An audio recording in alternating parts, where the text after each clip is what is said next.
কাকা বলছি আমি ওপরে ফ্ল্যাটে থাকি, বলছি আমি হেগে গেছি, আমি পুরো পাতলা পায়খানা হয়েছে, গুটা ফেলবো কোথায়?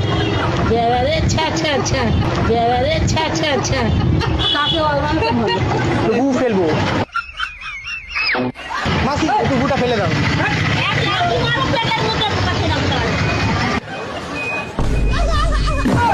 আয়ো।